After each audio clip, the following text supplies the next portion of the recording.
안녕하세요. 역사 돋보기입니다. 6.25 전쟁 7부입니다. 7부는 1951년 2월에 일어났었던 조금 암울한 사건으로 시작해보도록 하겠습니다.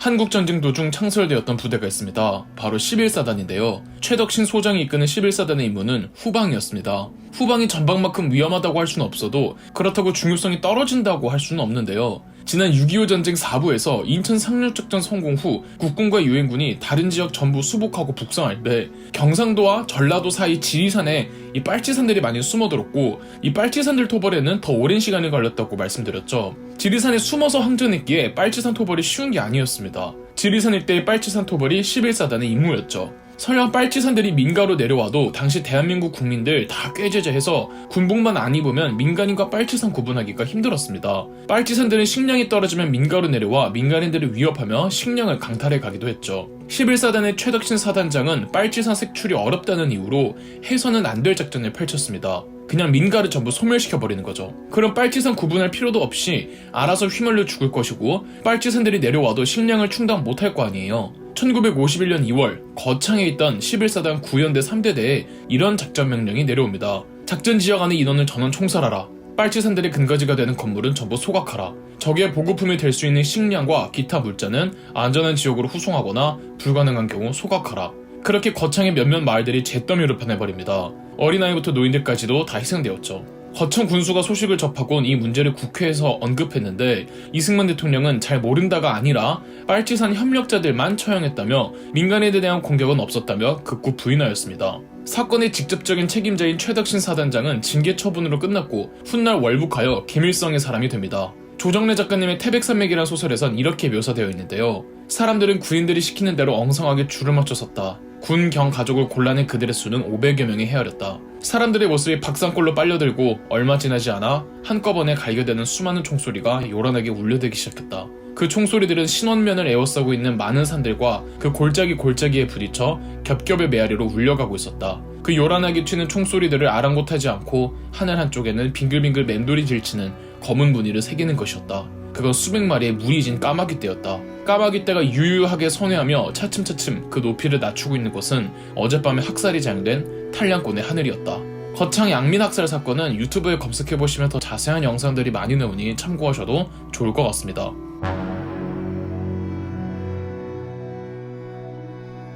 1월 4일 서울을 중공군과 북한군에게 빼앗기고 1월 말까지 중공군과 북한군은 위도 37도에 해당하는 지역, 예컨대 경기도 중남부, 충북, 강원도 남부까지 내려옵니다. 비록 북쪽에선 중공군의 급작스러운 공격으로 밀렸지만 국군과 유엔군도 잘 항전하여 전선은 이곳 중부에서 고착화되었죠. 6.25 전쟁 개전 초기 밀릴 때 메가더가 있었다면 1사 후퇴 후 밀릴 때는 이 사람이 있었습니다. 다른 편이면 정말 무섭고 같은 편일 땐 부담스러울 정도로 믿음직스러운 사람, 마음만 먹으면 어디든 석기시대로 만들어버리거나 최소한 쑥대밭이 만들어버릴 수 있다고 하는 사람, 바로 커티스 르메이였습니다.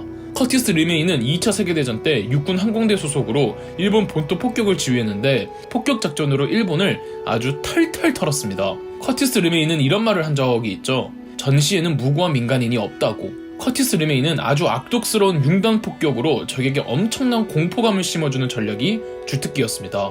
이번에도 마찬가지였습니다. 커티스 르메이는 주요 전선에 어마어마한 B-29 폭격기로 엄청난 폭격을 퍼붓습니다. 몇 가지 사례만 보자면 1월 9일엔 폭격기 300대가 평양을 덮쳤고요. 1사 후퇴 때 이후로는 이 원주가 주요 공방전이 되었거든요. 이 원주에도 셀 수 없을 정도로 폭탄을 투하했습니다. 덕분에 1월 19일 유엔군이 원주를 탈환해내고 또 뺏기자 1월 21일에 한 번 더 재탈환합니다.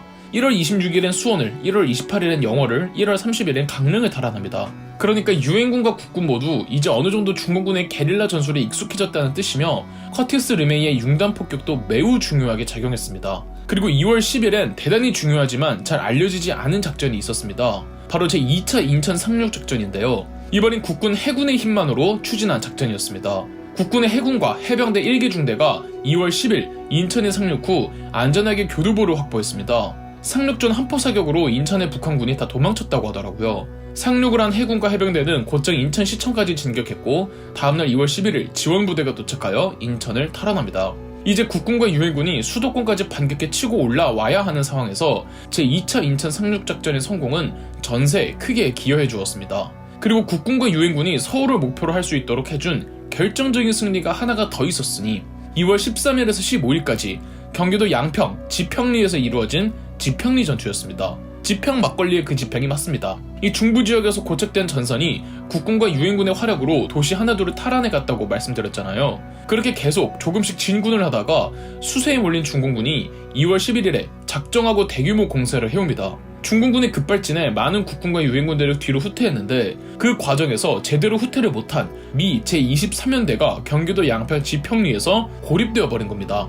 포위가 된 제23연대였지만 치열하게 저항했고 특히 유엔군 소속으로 와있던 프랑스군이 총검 돌격을 한 백병전에서 크게 활약해준 덕분에 시간을 벌었고 2월 15일 M4 셔먼 전차와 M46 패튼 전차 등 이 전차 대대를 이끌고 미 제5기병연대 일명 크론베즈 특수임무부대가 구원을 와준 덕에 압도적인 미국 전차의 공격으로 중공군을 패퇴시켰습니다.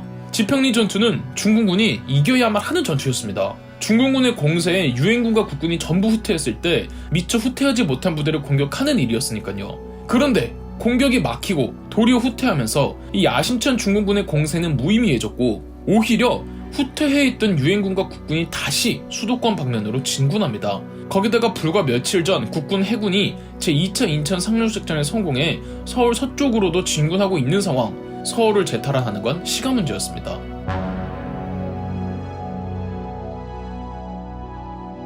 미 제8군단 사령관 리즈웨이는 서울을 재수복하기 위한 작전명 리퍼를 실시했습니다. 전선을 크게 3개로 나누어 중부전선에서는 후방을 안정화하고 다른 하나는 서울 동부에서 중공군을 견제하면 마지막 남은 하나가 서울 서부와 한강을 통해 서울에 진입한다는 작전이었습니다. 도저히 모든 전선을 다 감당할 수가 없던 중공군 팡도하이 사령관은 3월 13일에서 14일 서울에서 후퇴하였고 후퇴하자마자 3월 14일 국군 1사단 제15연대가 마포를 통해 서울역을 지나 중앙청까지 들어갔습니다. 아직 남아있던 잔당들을 토벌한 뒤 다음날 3월 15일 중앙청에 태극기를 개항하며 서울을 재수복할 수가 있었죠. 임진강으로 후퇴한 중공군과 북한군은 계속 서울로 침공해오기 위해 돌격하였지만 국군 1사단이 서울을 완전하게 사수하였으며 강원도 전선에서는 다른 사단들이 활약하여 국군 6사단은 춘천을, 국군 5사단은 인제를 달아나였습니다. 그런데 서울 수복 후 미군 내에서 의견 분열이 일어납니다. 처음 서울을 수복했을 땐 다른 유엔군 소속의 국가들은 몰라도 미군은 북진을 감행해 통일을 목표로 했습니다.